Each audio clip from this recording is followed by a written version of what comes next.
Olá, eu sou Denise Bichling e a partir de agora estamos chegando. Estamos começando mais uma edição do nosso programa Mulheres aqui pela TV Galega.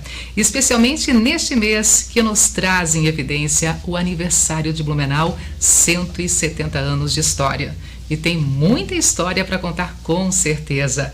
E essa relação de história e cultura será então o nosso primeiro momento aqui, abrindo o nosso programa com o secretário municipal de Cultura de Blumenau, Rodrigo Ramos. Seja bem-vindo, Rodrigo. Tudo bem? Tudo bem. Parabéns para todos nós, né, que estamos celebrando aí os 170 anos da nossa cidade. Obrigado pelo convite de estar um pouquinho da minha casa, né? TV Galega é sempre um pouquinho da minha referência principal nessa cidade. Então, muito obrigado pelo convite. Que legal. E por falar em história, você com uma grande história aqui também, passagem pela TV Galega, mas enaltecendo, trazendo esse contexto histórico de Blumenau, ao longo desses 170 anos. Mas lá no início, como é que a gente pode começar a pontuar essa conversa aqui na imagem da cidade, lá no início do desenvolvimento de Blumenau?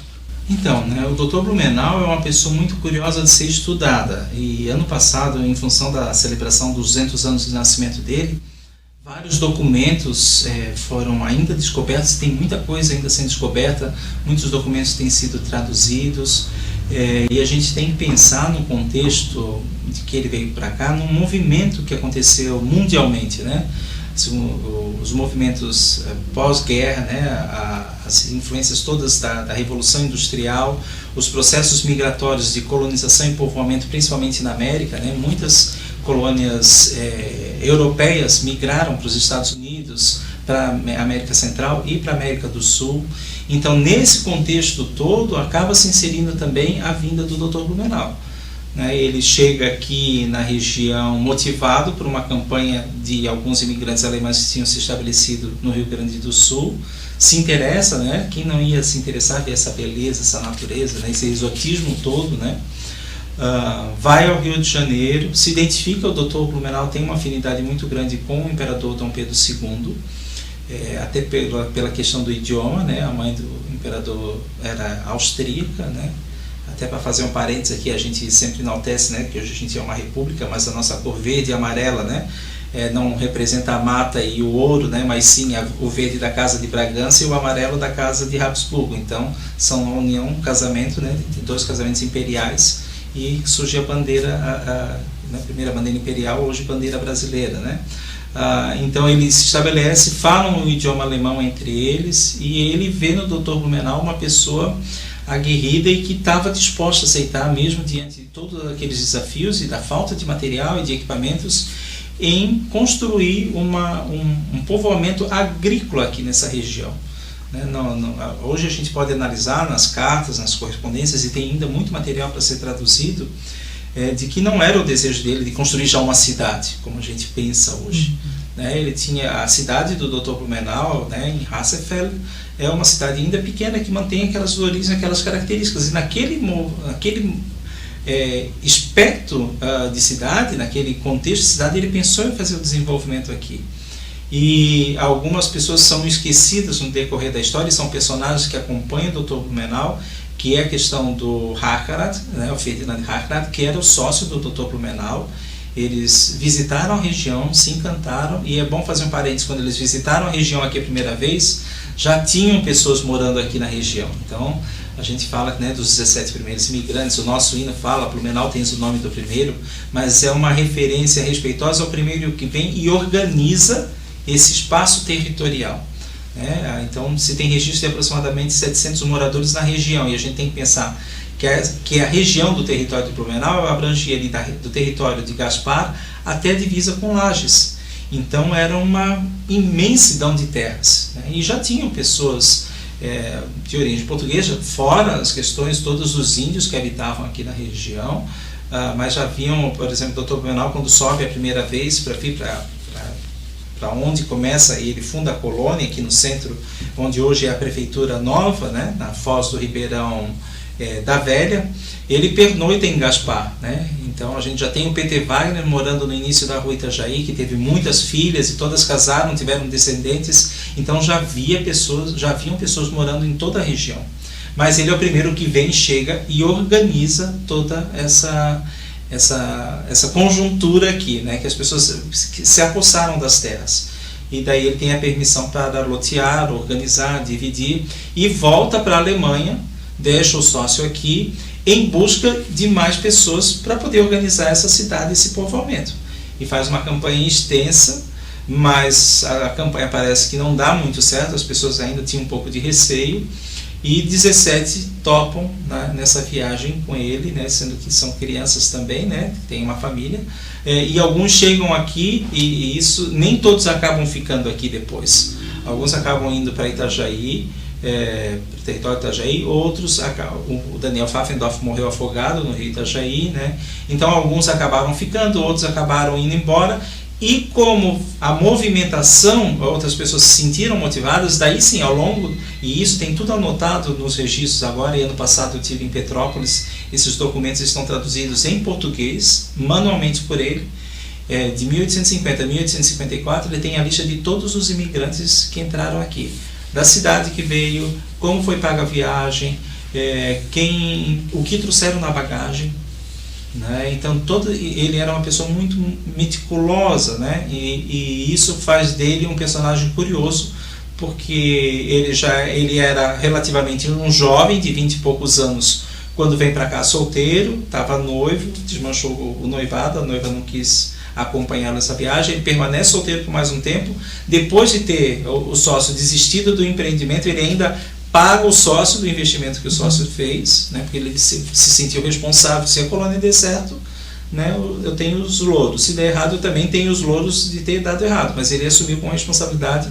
pagou, não ficou devendo nada ao Hackrat, e acaba depois voltando para a Alemanha para inclusive fazer propaganda para motivar com que outras pessoas se incentivassem a vir para cá. E lá daí depois ele acaba estabelecendo o casamento, né, com a dona Berta, e daí já volta com um filhinho, e depois os outros filhos acabam nascendo aqui. Mas é uma pessoa que tem uma história muito curiosa e sempre cheia de pontos de interrogação. É uma história muito rica, que traz uma veia empreendedora, e ao mesmo tempo, né, o que será do dia de amanhã? Ele não teve muita dúvida, ele não ficou com medo, ele foi ao encontro do dia de amanhã, né? Exatamente, era uma pessoa, pelo material que a gente observa, tanto das cartas em português, isso é uma curiosidade, né? Porque a gente fala, né, um farmacêutico alemão, né, doutor em filosofia, mas ele aprendeu a falar e escrever português, inclusive escrevia um português muito culto, na norma padrão, muito bonito, e tinha que negociar aqui, enfim, né, e com algumas pessoas,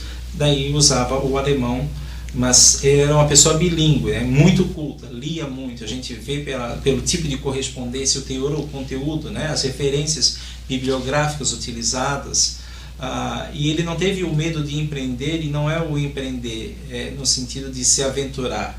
Ele pensava, planejava, ele encaminhava as cartas sugerindo para que as pessoas viessem para cá, mas ele já dizia, olha, agora a gente precisa de marceneiros.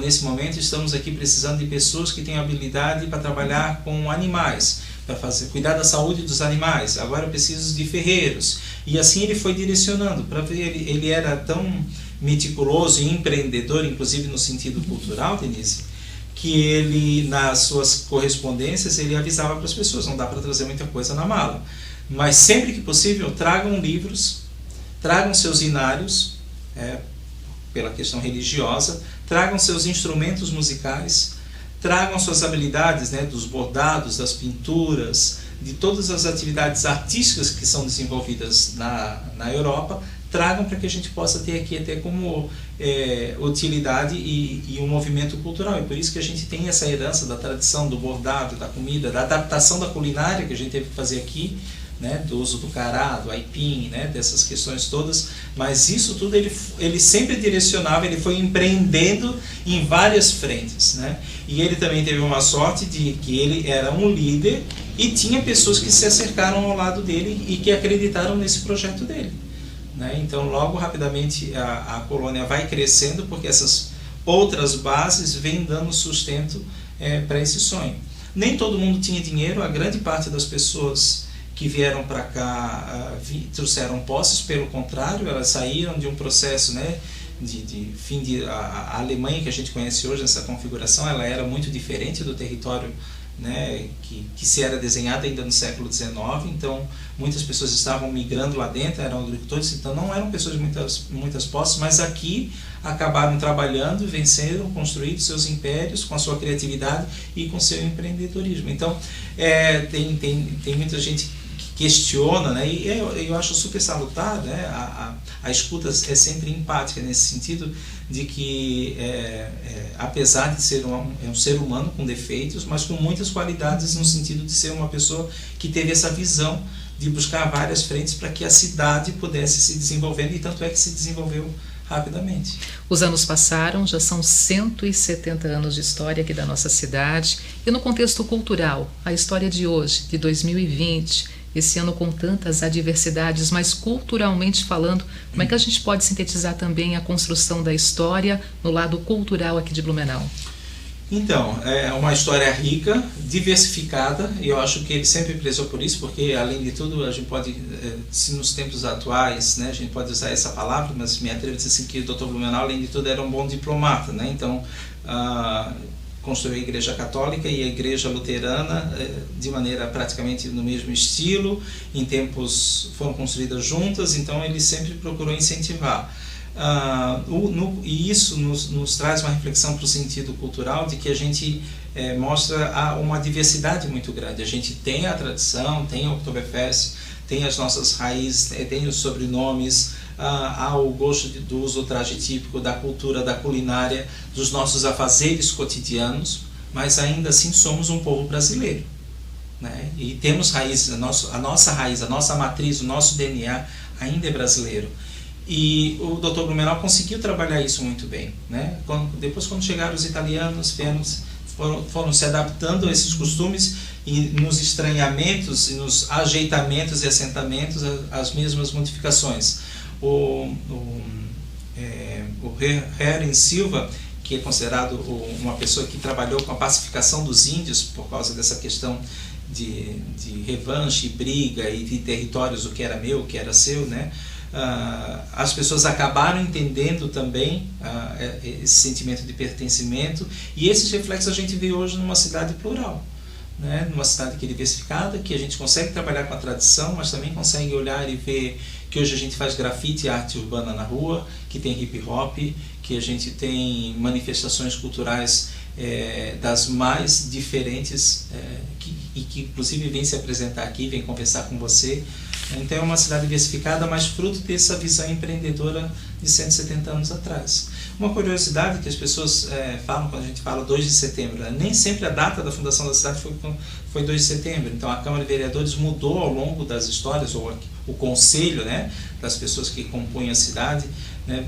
Primeiro, num período foi o mês de fevereiro, que era a data da emancipação da cidade. Depois, um tempo, quiseram propor a data de nascimento do Dr. Blumenau, depois a data de falecimento. Então, em algumas vezes na história, a data mudou, até que ficou a data da chegada de 2 de setembro, que marca a chegada desses 17 primeiros imigrantes. E até uma curiosidade, eles não chegaram no vapor Blumenau. O vapor Blumenau é um equipamento, né, um veículo, um transporte, que é construído no final do século XIX. Né? Eles vieram numa balsa, né, numa embarcação, né, numa balsa-embarcação, e aqui chegaram e aportaram lá na saída do terminal da Velha. Depois a cidade migra e vai lá para onde hoje é a Rua das Palmeiras, inclusive onde é a casa, né, que o Dr. Blumenau depois acabou construindo e foi levada pela enchente de 1880. Então a cidade meio que foi se movimentando. Isso tudo são movimentos culturais também. Né? A gente, quando fala em cultura, não pode falar simplesmente no aspecto do uso dos costumes e das tradições, né? Como você está se vestido hoje para apresentar, como eu me porto aqui, como você que está em casa, o que a gente come, o que a gente... são todos comportamentos culturais. E isso tudo são reflexos da sociedade. Então a gente tem que ter um olhar antropológico sobre as questões culturais também. E nesse sentido, acho que o Dr. Blumenau deixou uma contribuição bem significativa, porque, de maneira antropológica, somos uma cidade muito rica culturalmente.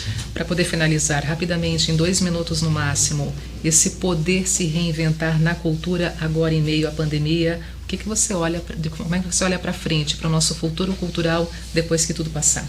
Eu espero principalmente que a gente possa sair, né, do processo da pandemia mais empáticos. A gente precisa acreditar que a gente vai vencer isso, mas que as pessoas melhorem o seu interior e a sua alma. A cultura e a educação transformam uma nação. E a cultura passa no entendimento da importância do uso da máscara, nas questões de isolamento, em todas essas questões nesse momento, são processos culturais. Então a gente tem que aproveitar esse momento e entender que a cultura sim vai permanecer, vai se solidificar, vai dar lições, mas a gente precisa nesse momento ter a empatia. Então esperamos que nesses últimos 6 meses a gente tem vivido isso, que a gente possa colocar em prática e não só tirar o pior que as pessoas têm se manifestado nas redes sociais, às vezes verbalizando coisas muito tristes, mas que a gente possa olhar para o interior e ter essa empatia e pensar no próximo, e que esse próximo possa ter esse olhar cultural também, para que a gente possa valorizar mais as tradições, as nossas raízes e as nossas próprias identidades. É isso aí, Rodrigo. Muito obrigada por estar mais uma vez conosco aqui. Obrigado, na programação da TV. Uma alegria muito grande. Não podemos nos abraçar, estamos no distanciamento, mas fica o meu abraço, meu carinho sempre por você, uma grande comunicadora profissional, e um abraço a todos os amigos aqui da TV Galega. É isso aí, gente. Intervalo comercial. Na sequência tem muito mais ainda hoje. Vamos falar sobre a técnica da ozonioterapia e também esse mês especial voltado à Bíblia. Setembro é o mês da Bíblia e serão os próximos assuntos aqui no nosso programa, logo após o intervalo comercial. Eu volto já.